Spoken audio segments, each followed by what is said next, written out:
이제 에스라서가 두 장이 남았습니다.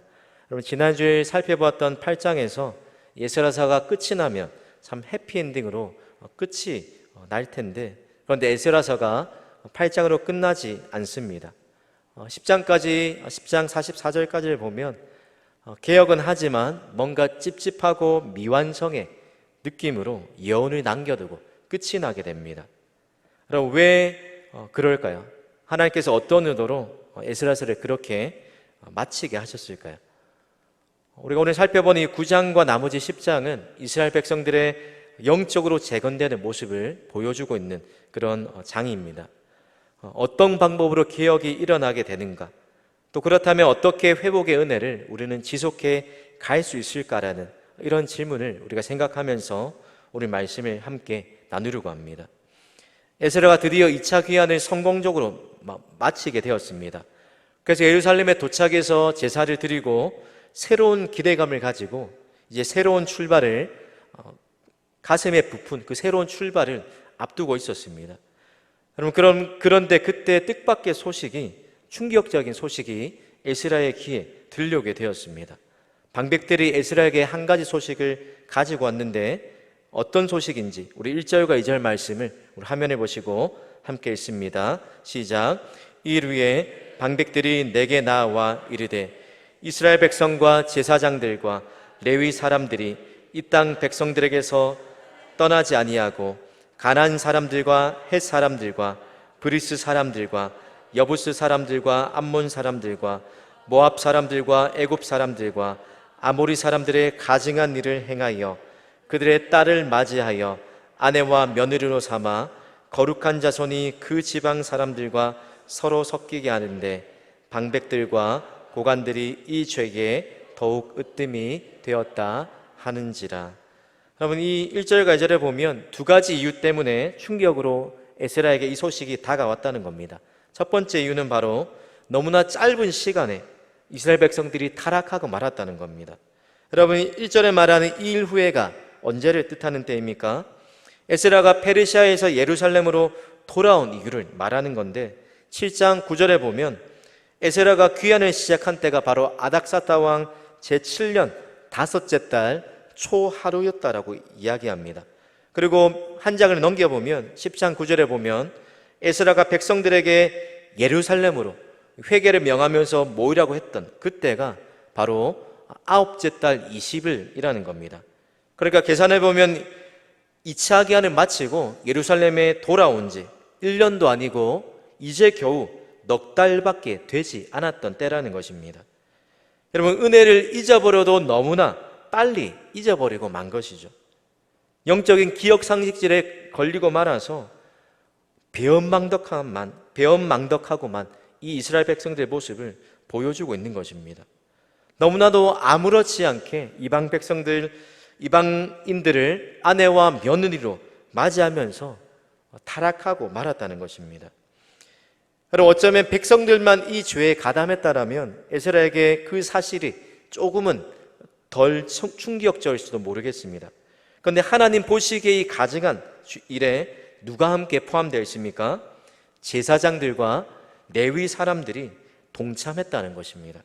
아니, 그런 동참한 수준이 아니라 그들의 모습을 오히려 더 앞장서서 이 일들에 가담했다라고 이야기하면서 이 소식이 에스라의 귀에 들려왔을 때 충격으로 들려왔다는 것입니다.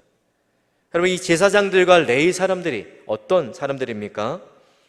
8장에서 살펴보았던 것처럼 남들이 이 포로견이라는 이 수고스러운 또 자기를 희생해야 하는 이 일 앞에서 남들이 헌신하지 않고 수고를 뒤로 미룰 때 자원해서 하나님의 비전을 품고 하나님의 일에 동참했던 그 일에 앞장섰던 사람들이었습니다. 그런데 그런 모습이 얼마 가지 못하더라는 것입니다. 그들의 마음이 금방 마음이 변질되고 그들 안에 품고 있던 그 신앙의 열정이 식고 말았습니다. 오늘 이스라엘 백성들이 타락한 모습을 보여주는 그 단어가 두 가지로 1절에 나오는데 1절에 보면 떠나지 아니하고 그리고 가증한 일을 행하였다라고 이 두 가지로 이스라엘 백성들의 모습을, 이 타락을 그려주고 있습니다. 여러분, 여기서 떠나지 않았다는 이 말을 쉽게 표현하면 이스라엘 백성들이 주변 이방 민족들과 구별된 삶을 살지 못했다는 것입니다. 하나님의 백성의 그 정체성을 잃어버리고 이방 민족들과 술에 술 탄 듯 물에 물 탄 듯 쉽게 동화되어 버리고 말았다는 모습을 이야기하고 있는 것입니다. 뿐만 아니라 가증한 일을 행하였다라고 말할 때 이 가증한 일은 하나님이 싫어하시는 우상 숭배 또는 하나님의 노여움을 살 만한 그 행위를 가리키는 단어입니다. 그러니까 이방인들과 결혼하고 섞이는 게 하나님 보시기에 가증스러운 노여움을 살 만한 행위였다는 것입니다. 그저 혈통을 지키기 위해 타민족과 결혼을 반대하는 것이 아니라, 그럼 진짜 문제의 핵심, 이 에스라가 우려하는 것이 무엇입니까? 이 통혼으로 인해서 이 이스라엘 백성들의 구별됨을 상실하는 것, 그들의 하나님 백성됨의 정체성을 상실하고 끝내 우상 숭배로 온 나라가 물들게 되는 것, 그것들을 우려하면서 이미 솔로몬 왕 때 그런 실패를 겪었기 때문에 그 결과가 얼마나 위험하고 비참한지를 너무나도 잘 알고 있었기 때문에 이 사실을 우려하면서 이스라엘 백성들을 이 에스라가 안타까워했다는 것입니다. 그런데도 이미 선례가 있음에도 불구하고 끝내 이스라엘 백성들을 돌이키지 않았다는 것입니다. 왜 이렇게 이스라엘 백성들이 금방 은혜를 잊어버리고 변질되고 말았을까요? 우리가 죄를 지을 때 외부적인 요인, 또 외적인 환경에 우리가 영향을 받아서 죄를 짓기도 하지만, 그런 어쩌면 대다수는 우리 안에 있는 내부적인 이유 때문에 우리가 넘어지고 실패하고 죄를 지을 때가 더 많다라는 것입니다.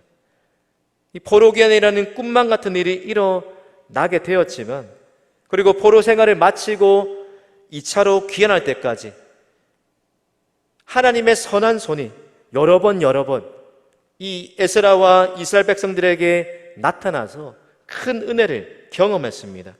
그런데 그 어느 순간 이 은혜를 더 이상 은혜로 여기지 않게 되고 익숙해지고 말았다는 것입니다. 은혜를 당연한 것으로 여기고 그러면서 점점 신앙이 형식화되고 만 것입니다.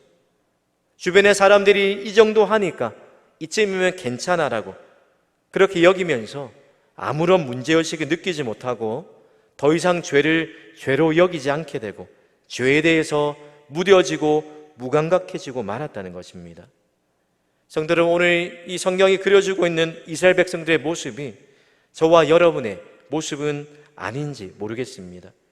하나님 우리에게 은혜를 주셨지만 그 은혜를 우리가 헛되게 받고 그 은혜를 헛된 곳에 사용하고 있지 않는가 하는 것입니다. 여러분 기억하십시오. 하나님이 저와 여러분에게 은혜를 주신 그 분명한 이유는 하나님의 은혜가 헛되지 않기 위해 하나님이 기뻐하시는 그 일에 구별된 삶을 살기 위해서라는 것입니다. 그래서 우리가 너무나 잘 아는 말씀처럼 바울은 로마서 12장 2절에 앞에 우리가 믿어야 할 교리가 무엇인지, 은혜의 내용이 무엇인지를 말한 다음에 우리가 살아야 할 그 삶의 자세에 대해서 이렇게 이야기합니다. 우리 12장 2절 말씀을 우리 함께 읽습니다. 시작. 너희는 이 세대를 본받지 말고 오직 마음을 새롭게 함으로 변화를 받아 하나님의 선하시고 기뻐하시고 온전하신 뜻이 무엇인지 분별하도록 하라. 아멘. 여러분 이 구절을 제이비 필립스라는 그 학자가 번역한 성경에 보니까 이렇게 의역했습니다. 세상이 너희를 그 속으로 끼워 맞추지 못하게 하라. 무슨 말입니까? 하나님이 우리에게 분명히 원하시는 그 구별된 삶을 살기 위해서 세상이 요구하는 그 삶의 기준에 그것을 우리의 삶의 기준으로 삼거나 그것에 동화되어 살아가지 말라는 것입니다. 사랑하는 성도 여러분, 하나님이 주신 은혜를 이스라엘 백성들처럼 헛되이 받지 마시기 바랍니다. 우리가 은혜를 은혜로 알고 계속해서 그 은혜를 잘 지켜 나가시기를 축원합니다. 오늘 이스라엘 백성들이 죄를 짓고 금방 무감각해진 이유가 있다라면 또 우리가 금방 은혜를 잊어버리고 죄에 대해 무감각하게 되는 그 이유가 무엇인지 생각해 본다라면 그 이유는 바로 우리가 기준점을 잘못 삼고 있기 때문인 것입니다. 여러분 누구를 기준 삼았기 때문입니까? 하나님 말씀이 아니라 그 주변 사람들, 그리고 주변인 사람들이 말하는 그 말을 기준으로 삼았기 때문입니다. 백성의 지도자들은 이 제사장들과 레인이 아무렇지도 않게 죄를 짓는 모습을 보고서 백성들도 이 정도는 괜찮구나, 저 사람이 짓는 죄에 비하면 내가 짓는 죄는 죄도 아니야 라고 그렇게 스스로를 위로했을지도 모르겠습니다. 그러나 우리가 받은 은혜를 계속해서 잘 지켜나가려면 분명한 기준점을 바로 잡아야 합니다. 주변 사람들과 세상의 유행과 풍조가 기준이 아니라 하나님의 변치 않는 그 말씀이 우리의 삶의 기준으로 삼을 때 흔들리지 않게 되는 것이라는 겁니다. 그런 면에서 오늘 본문은 기준점을 잘못 잡았던 이 유다 백성들과 반대로 바른 기준점을 가지고 살았던 한 사람, 이 에스라의 모습을 대조해서 보여주고 있습니다. 우리 이 에스라가 백성들이 죄를 지은 소식을 전해 듣고 어떤 반응을 보입니까? 3절입니다. 내가 이 일을 듣고 속옷과 겉옷을 찢고 머리털과 수염을 뜯으며 기가 막혀 앉으니. 옷을 뜯고 머리털과 수염을 뜯었다는 것입니다. 여러분, 유대인들에게 이 옷을 찢는 행동은 애통하는 표시입니다. 그러니까 극도의 충격과 슬픔을 표현하는 것이 옷을 찢는 것이었습니다. 그리고 머리카락과 수염을 뜯었다는 것은 넋을 잃을 정도로 분노를 표현하는 것이요, 또 다른 해석을 보니까 머리와 수염이 건의를 상징하는데 그것을 뜯었다는 것은 자신이 죄인됨을 인정하는, 회개하는 행위라는 것입니다. 그럼 그만큼 에스라가 이 동족의 죄가 하나님 앞에 얼마나 큰 범죄라는 사실을 깨달았기 때문에 큰 슬픔과 애통에 빠지고 말았다는 것입니다. 그리고 나서 또 어떤 반응을 보입니까? 우리 5절과 6절 말씀을 화면을 보시고 함께 있습니다. 시작. 저녁 제사를 드릴 때에 내가 근심 중에 일어나서 속옷과 겉옷을 찢은 채 무릎을 꿇고 나의 하나님 여호와를 향하여 손을 들고 말하기를, 나의 하나님이여, 내가 부끄럽고 낯이 뜨거워서 감히 나의 하나님을 향하여 얼굴을 들지 못하오니 이는 우리 죄악이 많아 정수리에 넘치고 우리 허물이 커서 하늘에 미침이니이다. 아멘. 여러분, 단순히 슬퍼하는 것에 머물지 않고 이 죄에 대해서 부끄러워하면서 하나님 앞으로, 은혜의 보좌 앞으로 나아가서 회개했다는 것입니다. 그러나 우리의 기도를 돌이켜보면 우리가 은혜가 충만할 때, 그리고 우리의 믿음이 점점 자라갈 때, 우리가 은혜를 받을 때 풍성해지는 기도가 있다면 바로 하나님 앞에 우리를 죄인으로 여기고 또 작은 죄에 민감하면서 죄를 뉘우치는 회개 기도가 풍성해지는 것입니다. 그런데 반대로 우리의 믿음이 식어지고 우리의 은혜가 사그라들고 우리의 신앙이 시들시들해질 때 점점 사라지는 기도 또한 회개 기도라는 것입니다. 그럼 T.C. 해리슨 워런이라는 분이 쓴 오늘이라는 예배의 그 한 책에 보면 회개를 이렇게 표현합니다. 회개와 믿음은 그리스도인의 삶에서 지속되는 일상의 리듬이자 우리가 들이마시고 내쉬는 숨과 같다라고 회개를 이렇게 표현합니다. 그럼 무슨 의미입니까? 우리가 그리스도인이 되고 또 복음의 출발점이 회개일 뿐만 아니라 우리가 평생으로 살아가는 이 그리스도인의 삶의 여정이, 그 여정 중에 반드시 지속되고 빠지지 않을 것이 바로 회개라는 것입니다. 그러면 성경이 말하는 회개의 의미는 두 가지 의미를 담고 있습니다. 첫 번째는 반대 방향으로 움직이는 것, 즉 방향을 전환한다, 유턴한다라는 의미를 가지고 있습니다. 그리고 또 한 가지 의미는 원래의 지점으로 다시 돌아오는 것, 즉 돌아선다는 말을 담고 있는 의미입니다. 그러니까 우리가 어떤 방향으로 움직였지만 이제는 그 반대 방향으로 돌아오는 것, 처음에 출발했던 원래 지점으로 다시 돌아오는 것. 그럼 여기서 중요한 것이 무엇입니까? 출발점, 바로 우리가 돌아갈 하나님께로 되돌아간다는 의미를 회개의 이 의미에 담고 있는 핵심이라는 것입니다. 뿐만 아니라 하나님께로 돌이킨다는 이 의미를 뒤집어보면 죄로부터 돌이킨다라는 의미 또한 가지고 있는 것입니다. 성도는 우리가 죄를 짓고 잘못을 깨달게 되었을 때 우리가 하나님 앞에 보이는 이 반응의 차이가 회복과 징계를, 긍휼과 심판을 결정짓는 이 가늠자가 된다는 것입니다. 바로 그런 결말을 잘 보여주는 인물이 바로 사울과 다윗입니다. 둘 다 죄를 지은 것은 동일하지만 그런데 선지자가 죄를 책망했을 때 보이는 반응은 서로 달랐다는 것입니다.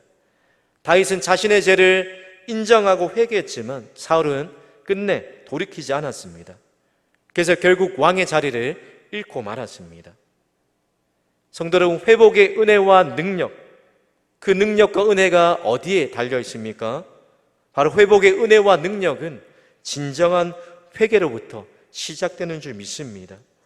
우리가 우리의 삶이 다시 시작하고 하나님의 은혜를 회복하는 유일한 길은 회개뿐이라는 것입니다. 오늘 에스라는 이 사실을 너무나도 잘 알고 있었기에 뿐만 아니라 자신이 죄를 짓지 않았지만 오늘 9장에 27번이나 반복되는 우리라는 표현을 사용하면서 마치 내가 죄를 지은 사람처럼 이 죄를 아파하면서 하나님 앞에 이 죄의 문제를 가지고 나아가 회개했습니다. 성도 여러분, 성경의 수많은 기도의 인물들, 에스라와 또 뒤에 이어지는 느헤미야를 살펴보면 느헤미야 또한 예루살렘에서 고구에서 들려온 이 슬픈 소식을 듣고 이 또한 느헤미야 또한 에스라와 동일하게 자신의 죄를 여기고 하나님 앞에 은혜와 긍휼을 구하며 회개하며 나아갔습니다.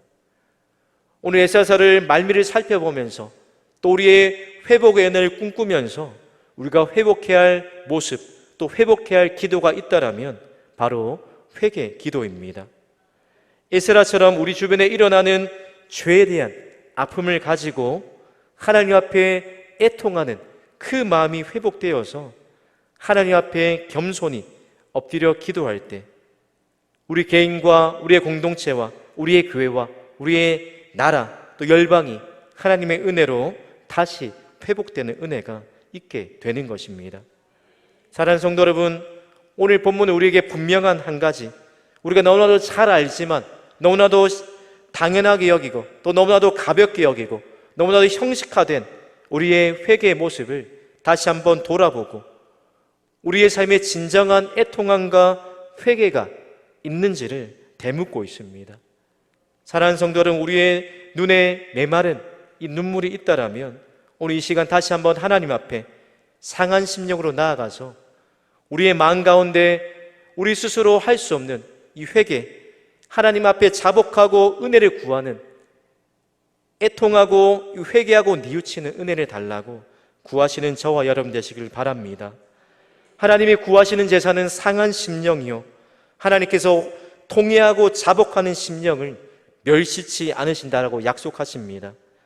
오늘 이 시간도 하나님의 분명한 약속을 붙잡고 오늘도 자격 없고 염치 없지만 다시 한번 에스라처럼 우리의 죄악을 뛰어넘는 하나님의 놀라운 은혜와 크신 자비를 의지하면서 은혜의 보좌 앞으로 담대히 나아가시는 저와 우리 모든 성도님들 되시기를 주님의 이름으로 축복합니다.